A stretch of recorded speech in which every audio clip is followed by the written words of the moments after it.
Hey guys, Grant Bolden here. Today we're going to be talking about how to speak on stage professionally. Share your message by answering the 5 most important questions that you need to ask yourself as you get started.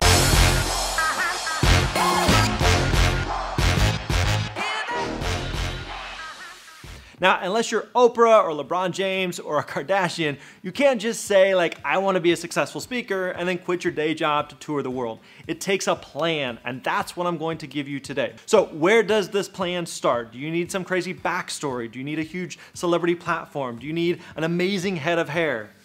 Thankfully, no. All you need is a willingness to put the work in and answers to these 5 questions. All right, question number 1, what problem am I going to solve? Now, it's often our instinct as speakers to have our talk focus on us. This is my experience. This is where I came from. This was an experience that I had. The problem with that though, and don't take this personally, is that unless you're Oprah or a Tony Robbins or someone like that, your audience really doesn't care. And more importantly, the people who are looking to book you really don't care either. Now, your stories, your experiences are important, of course, and using them in your talk is absolutely going to make your presentation better, but you need to start thinking about the audience and not just about yourself. You need to channel your inner Vanilla Ice and say, if there was a problem, yo, I'll solve it. Now, this is not a news flash, but everyone has problems. If you're someone who can help others solve their problems time and time again, you just might have the start of a successful speaking business. So what problem can you help people solve? What difference can you make for them? What can you help them to achieve? Now, for some, the answer is obvious, which is great. You've been motivating people to do hard things for years, and you know you can do the same for a room full of students. Or maybe you're a master at getting teams to communicate better, to bond as a unit, and that's a problem that many companies have that they would love for you to be able to solve. So if the answer to what problem can you solve is obvious, that's great. But for the rest of us, don't worry. You have as much time as you need to figure this out. In fact, here are a few other questions that you can ask yourself to get some insight into this. Is there anything that people always come to me for looking for help?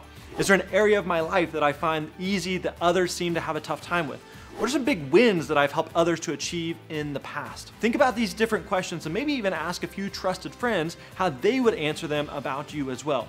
See, ultimately, we want to know what problem you are going to help people solve. Now at this point, hopefully you're starting to get an idea of what topic you could talk about to help people from the stage. We started here because it's the most important question that you need to answer. What problem am I going to solve? Now, this brings us to question number 2. Question number 2 is, who am I going to help? Now, it might be your inclination as an aspiring speaker to get really broad with your audience to try to get the most gigs possible. I'm amazing at speaking to men and women too, actually. And honestly, I always get a great response from dogs. And so basically my target audience is mammals. Now, the bigger the better is actually wrong. The best thing that you can do as you grow your speaking career is to focus on exactly who you want to speak to. Now, the smaller your focus, the bigger your potential. Having a narrowly focused audience is key because the best reaction that you can get from someone who is considering you as a speaker is to have them say, whoa, like that's my audience too. So if your audience is just women or just professionals, you'll never get that type of reaction. Instead of standing out as someone with a unique message for a specific group of people, you just blend right in with everyone else. So instead, you want to focus your audience even more. So instead of just women, maybe it's Christian moms or female executives that live active lifestyles. Maybe instead of professionals, it is salespeople at mid-sized retail businesses or executives in the quality department of pharmaceutical companies. Focusing your audience feels like it's excluding potential gigs from your future, but actually it increases the chances of you booking the gigs that are best for you. Now, as your speaking business grows and more opportunities arise, you can begin to broaden the scope of your audience to reach more people, sure, but when you're just starting out, the best thing that you can do is to get really specific and really focused. So that's question number 2. Figure out who it is that you want to speak to. Now, let's get to question number 3. Question number 3 is, what industry am I going to focus on? Now, you may be thinking, okay, Grant, we already nailed that down and with the audience thing in question 2, right? And you're right, we did, but here's the thing. Picking an industry is different than picking an audience in one important way. The industry pays the bills. You need to focus on the industry that you want to speak in because these are the folks that are actually going to hire you. And while it is largely informed by the audience that you chose, there's not always a direct connection. In fact, let me give you a couple of examples here to help you understand this better. If you wanted to speak to high school students, that would be your audience. Those are 15, 16, 17-year-olds, right?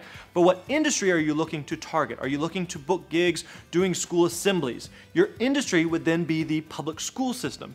Do you want to speak at, let's say, church youth events? Your industry would be faith-based organizations.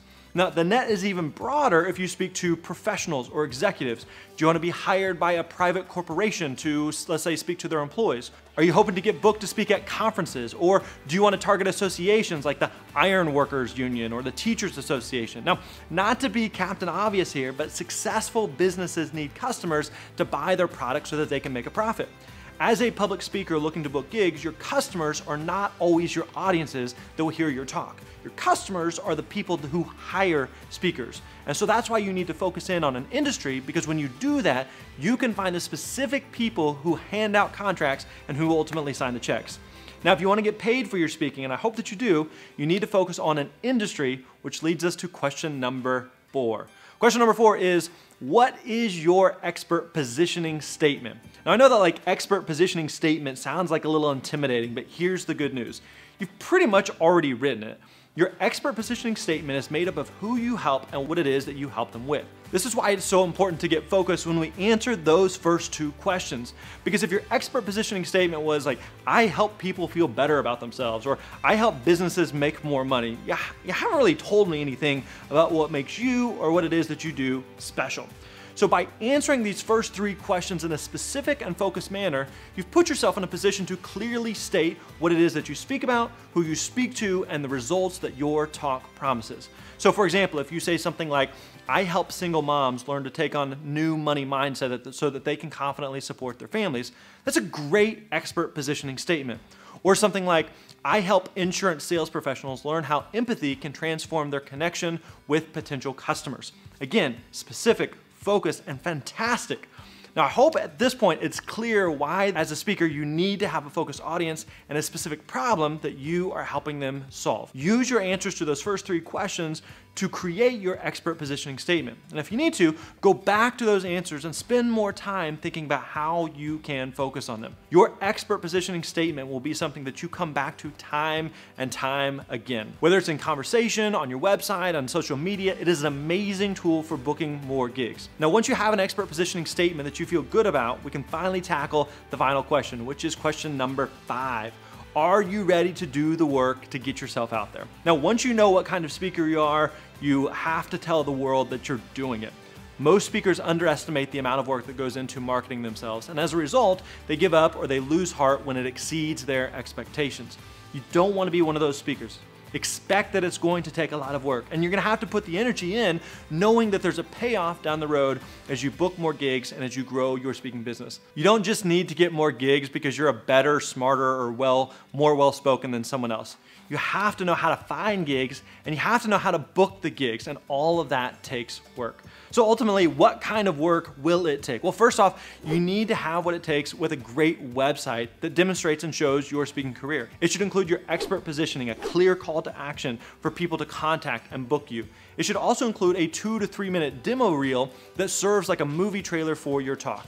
Now, ideally, it should show real gigs and audiences, but if you're just starting out, recording a practice gig can work as well. Now, some people ask me if they really need a website or if they really need a social media presence, if those things are enough. Now, while it's true that the online world seems to be moving away from just a website-based experience to an app-based experience, I still think there's a ton of value in having a website. But ultimately, however you choose to represent your business in the digital space, make sure that there's always a clear call to action for customers to contact you and be able to book you for gigs. You want to make it as simple and clear as possible. Now, once your business has that digital hub, that you need to focus then on 3 words. Ask, ask, ask. Because booking a speaking gig is almost like applying for a job. So if you want to be speaking a fair amount, you need to be applying for gigs more often than you realize. You want to make a giant list of organizations that fit your target market based on your audience and the industry, and then try to identify events and opportunities that they may host. Even the most well-established speakers sometimes pitch 10 or more events for every one that they actually book. So you're going to need to put in the work and make a lot of asks, especially if you're starting out. Now, there are many experienced speakers who work with speakers bureaus, and if you have the connections to join one, don't mind maybe paying them their cut of your booking fees, then it can be a potential option down the road. But for most speakers, especially in the early stages of a speaking career, it comes back to those 3 words that we talked about. Ask, ask, ask. Keep making connections, keep working on your craft, keep putting yourself out there. And remember that no one likes hearing no, but sometimes you have to push past those 9 no's to eventually get to that 1 yes. And if you can find a way to brush off hundreds of no's to find dozens of yeses, and you keep repeating that process, then you are well on your way to having a successful speaking career. And I can say that with confidence because that's exactly how I built a 7-figure speaking career. 9 no's and 1 yes at a time. So there you have it. If you found this video helpful, make sure that you click like and let other people know about it. Make sure you subscribe to the channel so you don't miss out on future videos with more tips and thoughts on building a successful speaking business. Now, also, after you like and subscribe this video, I'd love to hear from you. So leave a comment below and let us know what is the best tip that you ever received when you were building your speaking business. I'll be checking out those comments and I can't wait to read yours. We'll see you next time.